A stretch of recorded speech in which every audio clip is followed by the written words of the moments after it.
Welcome back नाज़रीन। इसी की तरफ वापस बढ़ते हैं और इससे जानते हैं कि उस दिन आखिर ऐसा कौन सा जानवर इसके दिमाग पर दंदना रहा था कि इसे इंसानियत भूल गई। हाँ भाई, जिन्होंने तुम पर इतने एहसान किए, जो सिला तुमने उनको दिया, तो जरा अपनी ज़ुबान से सुनाओ। जी मैडम, उन्होंने हमें फिर अपने घर पे रख लिया। वो कहते हैं कि आप लोग बाहर ना रहो, आप लोग यहाँ पे, और तुम लोग का ख्याल करना शुरू कर दिया। जी मैडम। फिर क्या हुआ? तुम्हें क्या तकलीफ पहुंच गई अपने ससुराल से ऐसी कि तुमने बदले की आग में इतना बड़ा नुकसान दिया उन्हें? मैडम कोई तकलीफ, कोई बदला नहीं था मैडम। हम अच्छे खासे बहुत प्यार से रह रहे थे। फिर उस दिन क्या हुआ? तुम्हारी छुट्टी थी? जी मेरी छुट्टी तुम थी। घर पे गए? जी फिर मैडम उसके बाद फिर फैक्ट्री से मैं घर आया, तो घर से मैंने मतलब फैक्ट्री फिर जाना था क्योंकि वर्कर काम कर रहे थे। मैं पहले घर आ गया था क्योंकि उनका काम ख़त्म होना था 3 बजे। मैं 11-12 बजे मैं घर पे वापस आ गया था। फिर मैडम उसके बाद फिर मैं फैक्ट्री चला गया मैडम। बच्ची मेरे साथ थी मैडम। बच्ची तुम्हारे साथ कैसे बैठी? वो तो घर पे थी। मैडम मैं घर से निकला था, मैं घर से तुम वापस काम पे जा रहे थे, तुमने उसी बच्ची की उंगली क्यों पकड़ी? मैडम बच्ची ने खुद जिद की। अक्सर पहले जैसे होता था, मेरे बच्चों ने भी जिद करनी, दूसरे बच्चों ने भी जिद करनी, क्योंकि बच्चों को पता था इन्होंने जाना है और इन्होंने फ़ौरन वापस आ जाना है। उस दिन भी मैडम ऐसे ही हमें सैर करवा के लाओ। जी मेरे बच्चे जिद करते थे कि बाइक पे झूला ले लेंगे। फिर उस दिन मैंने अपने बच्चे को मना किया, मैंने कहा नहीं जाना है।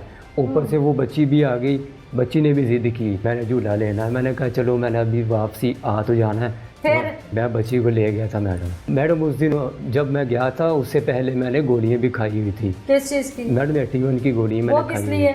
वो वैसे मैडम एक शौकिया तौर मैंने रखी हुई थी और एक शौकिया तौर के लिए मैंने वो खा ली थी। ताज्जुब की बात है कि शौकिया तौर पे कोई भी ऐसी दवाई पास रखे जो ट्रैंक्विलाइजर हो, जिसकी उसको नशे की आदत भी नहीं है, शौक है।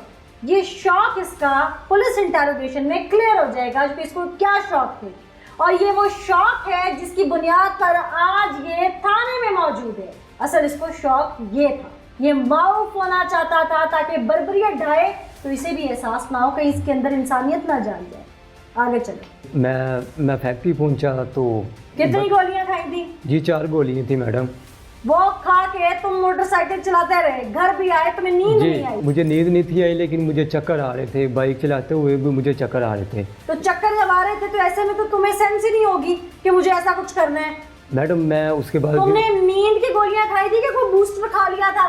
मैडम 81 की गोलियां थी। हाँ, तो बूस्टर तो नहीं था ना एनर्जी का? कोई एनर्जी बूस्टर तो उसकी कोई डोज तो नहीं ले ली थी ना? नहीं मैडम। तो मैं कैसे मान जाऊँ कि 81 की गोलियों ने तुमसे इतना बड़ा सानिया करवा दिया? मैं जब फैक्ट्री में पहुंचा, तुमने वो गोलियां इसलिए खाई ताकि तुम मुतमईन होकर सो सको उसके बाद। असल बताओ तुमने क्या किया हुआ था उस दिन? मैडम मैंने गोलियां खाई हुई थी, और मैं जब फैक्ट्री में पहुंचा था ना, उसके बाद फिर मैंने सिगरेट पिया था मैडम, चरस वाला। ये चरस वाला जी। फिर वो मैडम वो फैक्ट्री में तो एम्प्लॉयज भी थे। और नहीं, वो मेरे जाने से पहले चले गए थे। मैंने देखा बाहर से ताला लगा, मैंने फिर ताला इसलिए खोला, मैंने कहा कुछ लाइटें जल रही हैं, वो बंद कर दूंगा लाइटें। और मुझे पता था कि मैंने सिगरेट भी रखा हुआ है, मैं वो भी सिगरेट भी मैं पी लूँगा। उसके बाद फिर मैडम मैंने वो जो बकाया सिगरेट था जो, फिर मैंने वो मुकम्मल किया। वो मैंने पिया था, लेकिन वो पीते पीते उस दौरान बच्ची ने ज़िद करनी शुरू कर दी कि फूफा जी घर जाते हैं। मैंने उससे कहा, मैंने कहा ये सिगरेट ख़त्म होता है तो फिर मैं क्या चले जाते हैं।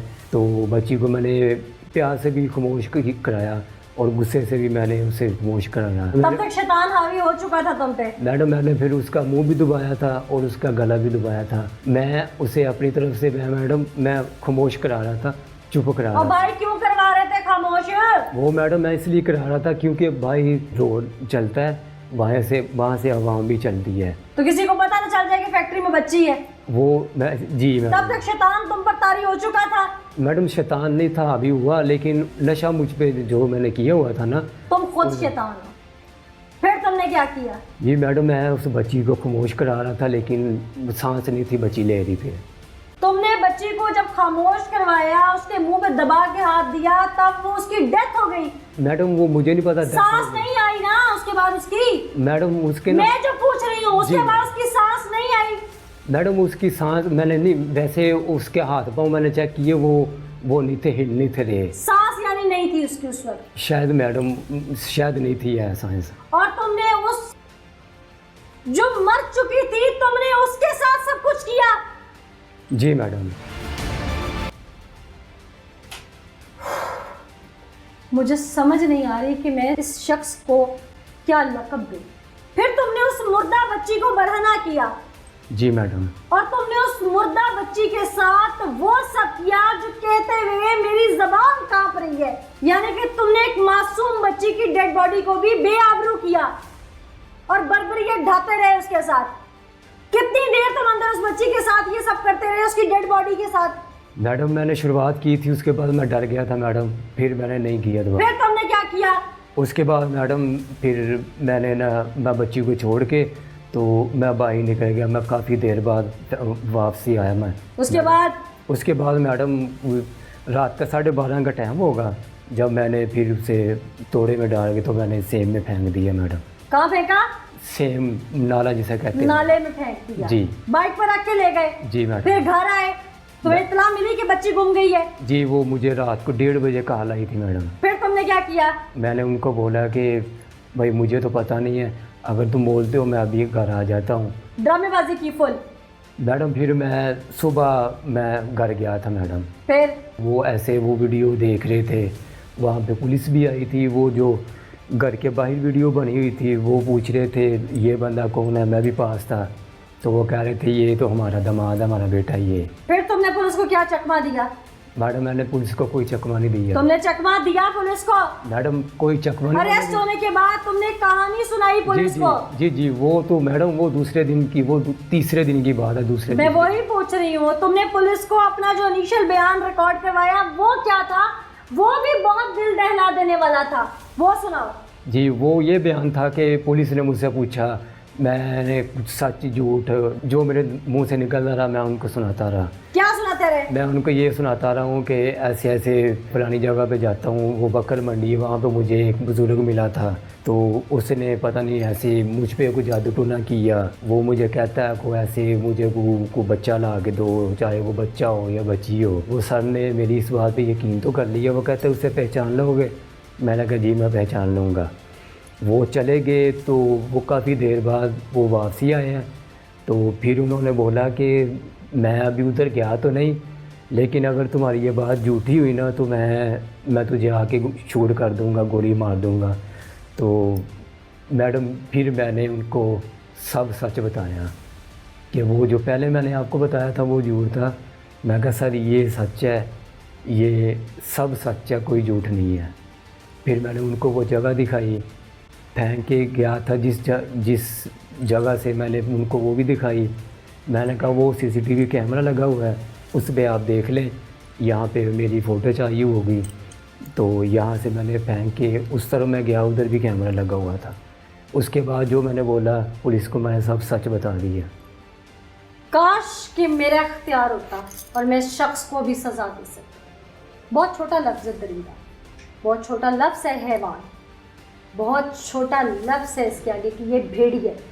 बच्चे और बड़े की तमीज़ जानवर को भी होती है। जिन्होंने घर में पेट्स पाले होंगे वो समझ सकते हैं कि दो पेट्स जब तक बच्चे होते हैं उनको भी ये सेंस नहीं होती। और ये इस कदर जाहिल, इस कदर ये मैं बता नहीं सकती कि ये नासूर है माशरे का। ये तुम्हारे माथे पे निशान किस चीज़ का है? ये क्यों पड़ता है, ज़रा वो भी बताओ, क्यों पड़ा? जी ये मैडम ये मैंने देखा तो नहीं है, ये आपने ही पहले जिक्र किया था तो मुझे पता चला है। जी मैडम पता नहीं क्यों है ये। तुम मुझे कुछ बता रहे थे क्यों? जी ये कहते हैं नमाज़ पढ़ने से होता है।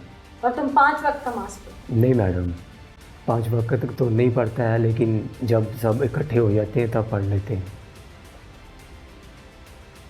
दीन की आड़ में भी ऐसे खूनखार दरिंदे लबादा उड़े फिरते हैं और हम लोग रिश्तों पे यकीन कर लेते हैं कि वो नमाजी परहेजगार है, हमारा बच्चा उसके साथ महफूज है, हमारे घर की ख्वातीन महफूज हैं। ऐसे लोग हैं जिनकी वजह से माशरा सहम गया।